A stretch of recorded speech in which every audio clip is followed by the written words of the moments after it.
welcome back to the Covenant Eyes podcast. I'm so glad to be with you today. We want to remind you to make sure you like the podcast and share the podcast far and wide. I'm Karen with Covenant Eyes, joined by Rob Stoddard today. Rob, how are you?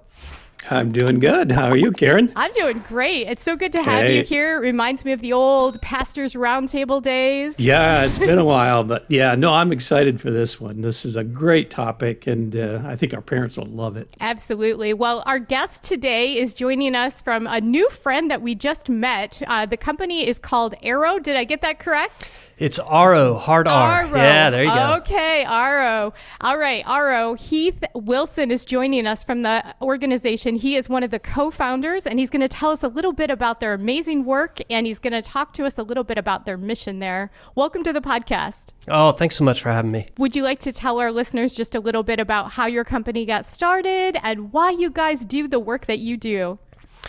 Yeah, I'd love to. So maybe I'll just start with my background. So I'm an entrepreneur. At an early age, decided I wanted to start a business, and that was back in 2000.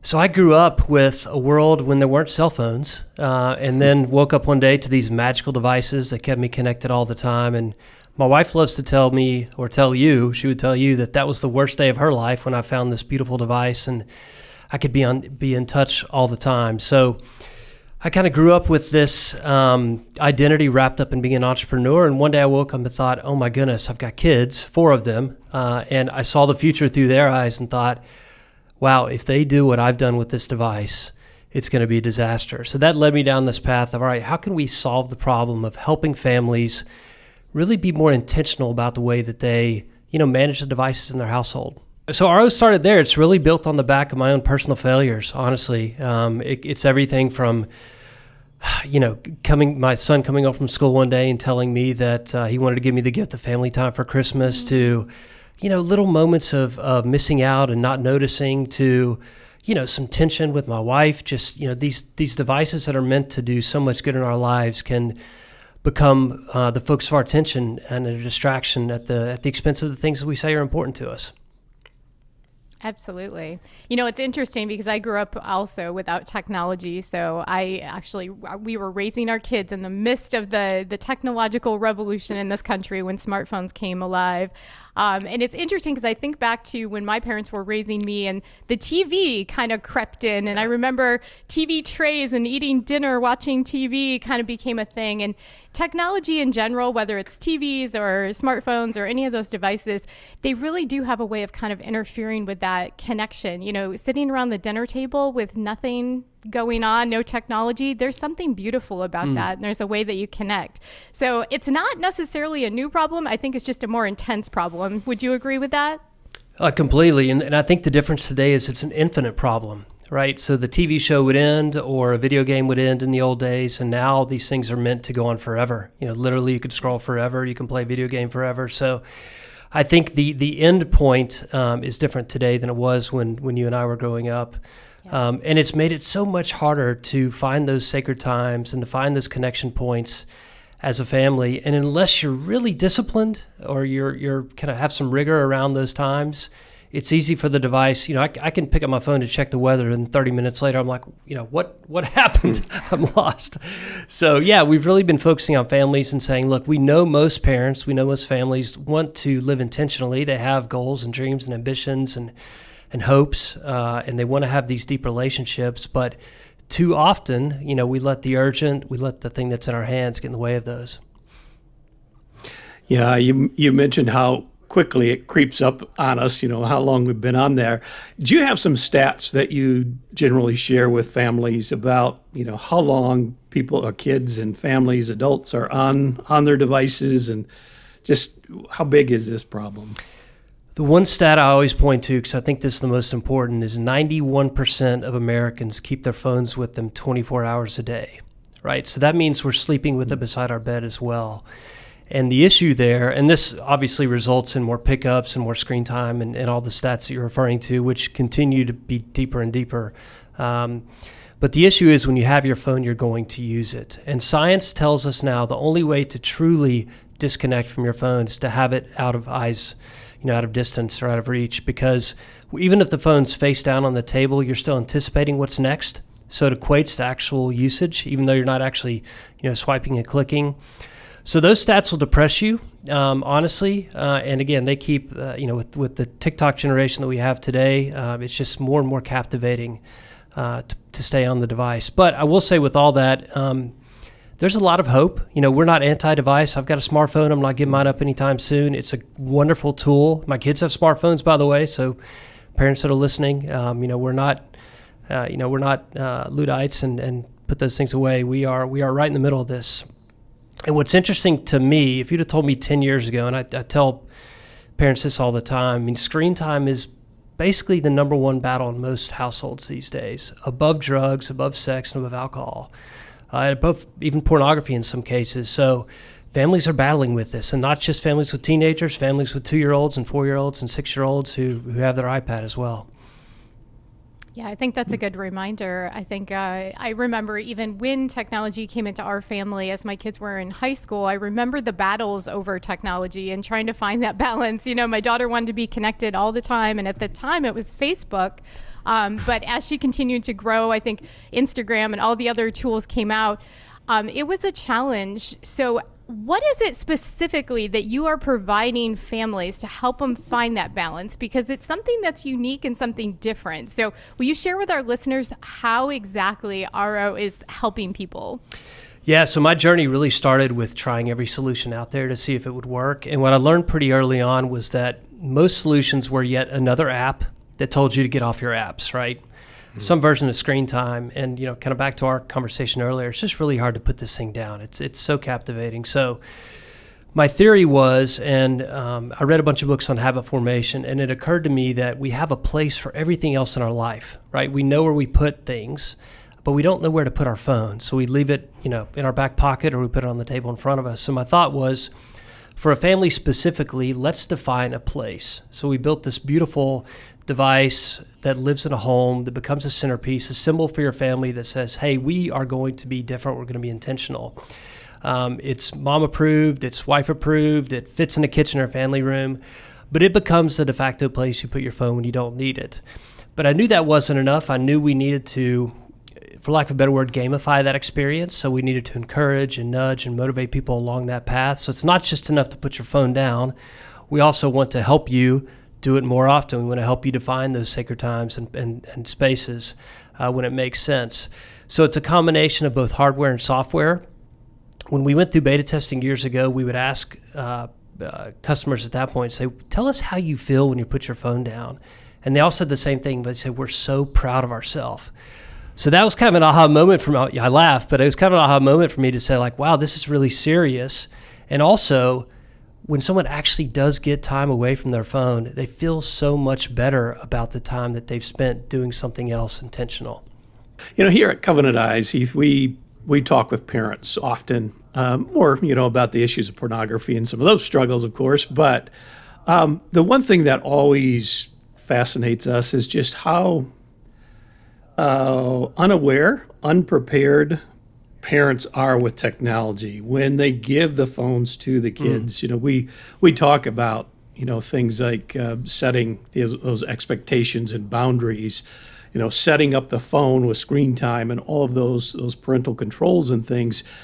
In your system, do you help parents with some of those things so they can get started well, or maybe what are some of the things that parents can do to protect and prepare for this? Yeah, it's a really good question.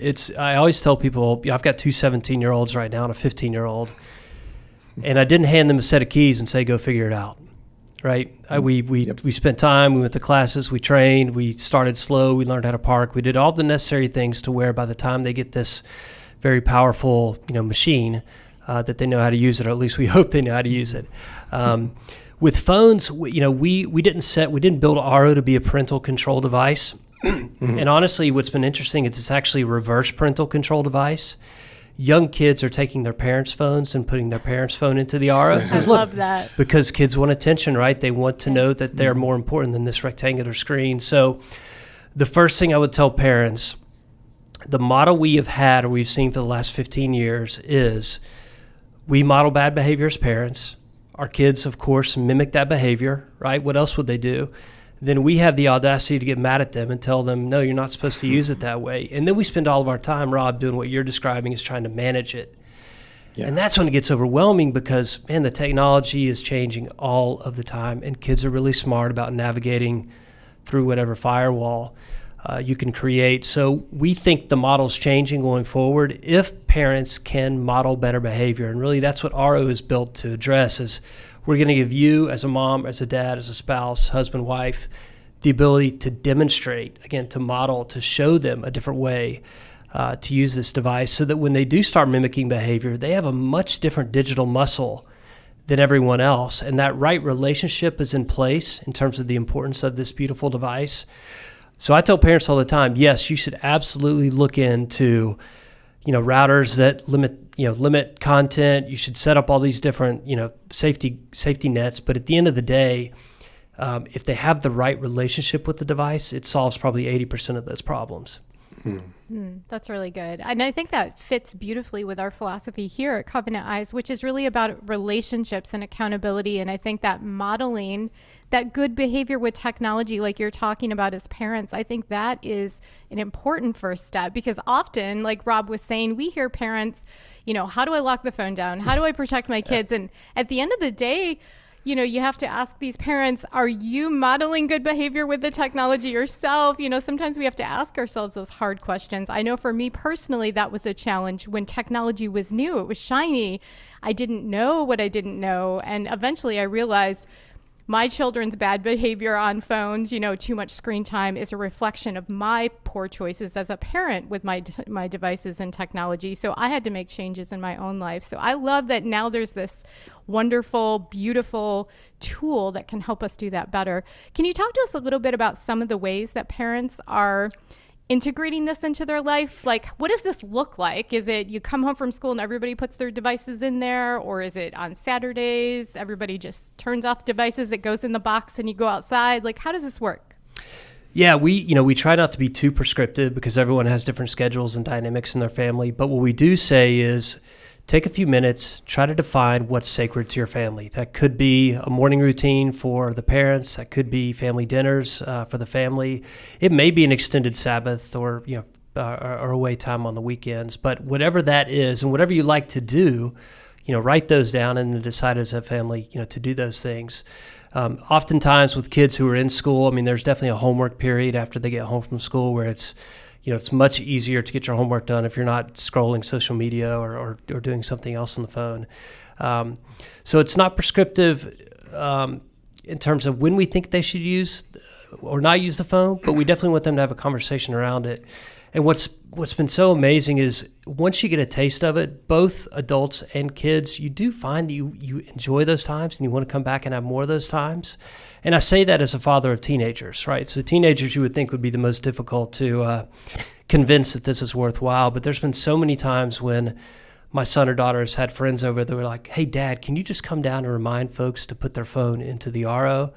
They almost use it as an excuse, right, to lead to that connection that they wouldn't otherwise get if the phones were out in a group setting. Who do you find has the harder time with this? Is it the parents or is it the kids? You mentioned the kids are kind of longing for this, but how are the parents doing with this? I'd say it's what's always fascinating about RO is there's a purchaser, right? Someone buys this, and it's usually, in most of the cases, it's the mom, right? Probably 70% of the time we have the mom of the household that buys the platform. And it's a couple things. One, it's, hey, I want my kids to grow up a bit differently than I did. Or it's my husband is not, is working too much or is doing too much fantasy football. So usually there's one, either way, one spouse who feels like the other one has a problem, right? It's always hardest to see yourself in the mirror. But the truth is, I think adults probably struggle with this the most because we're adulting. And this is what I tell people all the time. Like, your child will not know if you're saving the world on your phone. Maybe you are. But to them, it just looks like another 5 minutes that you're spending on your device. So even though work is important, even though logistics are important, even though that phone call is important, it's all the same to them. So it's less about what you're doing. It's more about how often you're doing it. So again, this comes back to our conversation on modeling. If you can just get into a good routine and rhythm around saying, hey guys, And actually, we have been prescriptive in giving some of our families ideas. So one idea with young kids, give them your phone. Hey, Susie, hey, Johnny, put my phone away for me, right? So this, again, builds the muscle for them and demonstrates that they're more important than this device. With older kids, if they say, hey, Dad, I'd like to talk to you about something. Oh, I'd love to talk to you, but let me put my phone away first, right? You're setting the context for the conversation. For couples, how often have you been on the receiving end of someone saying, put your phone down, right? And I get pretty defensive. Even today, I'm in this business. But if I were to say, hey, my wife's name's Misty. If I were to say, hey, Misty, why don't we go RO together? It totally diffuses the situation. And it demonstrates that I'm committed to her or to whatever activity we're getting ready to do at that point. So there's a few ways to use RO, not only as a tool and a medium for connection, but also as, in some ways, the scapegoat or the excuse to say, hey, let's go do this together. It's awesome. I think that's such a good reminder for all of us. I'm really excited. So how do our listeners find out more about RO, and how do they get involved in this? I mean, it almost feels like it's a movement, I mean, it's really changing how people integrate technology into their families. And I think this is really beautiful. I love the use of the sacred time, like figuring out what that is. That's beautiful. But how do they connect with you guys? Yeah, we are online, so it's GoRO.com. That's GOARO.com. We're on socials at GoRO now. We also have a podcast. We speak to people that try to live with intention. So everything from Olympic athletes to authors to people that have a lot of knowledge on this topic. So if you are a parent and you're looking for resources, that's a good way to follow us as well. It's been a fun journey. I mean, the stories we're hearing from customers of even, I'll tell you a real quick story. We had a customer call us from California and say, I only spent 17 minutes on this, but it's already changed my life. And his description was, I usually come down in the morning, grab my phone, check email before I go to work, and I've only got a little bit of time with my 8-year-old son. Well, this morning, I put my phone into RO. I talked to my son about sharks and how things get invented. And it was, I laughed too, but it was a moment for him to say, man, if I spent 17 minutes every day connecting, communicating with this person, this human that I say is most important to me, think of the compounding effect of that over the next 10 years before he leaves the house. So it's just little reminders like that. And we all know time is short. It's hard to live like that. But when you have moments like that, you take stock and say, gosh, conversation, communication, connection, that's what you desire as a parent. That's what you desire as a married couple. Let's put these phones down for a few minutes a day or a few hours on the weekend and let's really dig into those. The thing that kind of really stuck out to us, we're in the business of helping people who have gone too far, usually with their devices, and are struggling. But the correlation between staying off of your phones and the potential for that to help so many people that either fall into struggles or are struggling is enormous. So there's such a connection between just our time on the phones and the slippery slope into things that aren't healthy for us on, the phones, the internet, like you said, there's a lot of great things on there, but there's a lot of damaging things too. And boy, if we can just limit that time on the phone, it's going to help so many people stop taking that next step into things that they shouldn't be and don't want to be in. Have you seen that correlation with this? We have not studied the data, but I mean, I think we all know that most addiction happens in isolation. And too often we take these phones with us everywhere, right? Even to the bathroom. I mean, as gross as that sounds, but the reality is it's hard for us to put these down. And I used to sleep with my phone by the bed years ago, and I put my phone in the RO every night. So, I mean, I don't even have the opportunity to get into trouble because it's not within arm's reach. So I think your point is a valid one to say, look, the less time you spend on this, the less opportunity there is to go down a path that you don't want to go down. And I think the other thing that happens is when you decide to live a life of intentionality, when you purchase RO, you're saying, I want to be more intentional, right? Most things that are more intentional are good for you, right? I'm going to exercise more or read more or journal more or pray more, whatever's important to you. those things fight against bad behavior. Those things fight against addiction. So if you can just redirect those efforts, and one way is to put the phone down, but if you can redirect those efforts, I think you'll find that you're able to combat those challenges just by living a bit more intentionally. And once you get a taste of that, right, it's the opposite of the dopamine rush from the phone, right? It's a dopamine rush of success and growth and progress. Man, those things, it feels good to feel good. Absolutely. Well, I think this is great. And I'm really excited for our listeners to check out your organization and figure out how they can integrate this into their home life. I think it's an important movement. I recently read an article that was talking about the younger generation really wants to be disconnected. They're actually taking steps to get flip phones, and they're doing these different things, which tells us that they long for that connection and that time together. And so I just think you guys are on the cutting edge of something amazing that's happening in our culture, where we use technology as a tool, but we harness it and use it for good, and we remain focused on what matters most, which is connection with other people and our families and our faith. So thank you so much for all of your work. And for our listeners, please check out the show notes. We'll have links so that you can check out all of their resources. Their podcast is fantastic. Like you said, I listened to a few of your episodes and they're wonderful, great guests. And Heath, I do want to thank you for joining us today. We do hope to have you back again sometime, and keep us posted on how things are going. Yeah, will do. Thanks, Karen. Thanks, Rob. Thanks, Heath. Yep. Thank you so much, all of our listeners, for joining us for another episode of the Covenant Eyes podcast. We'll see you next time. God bless. Take care.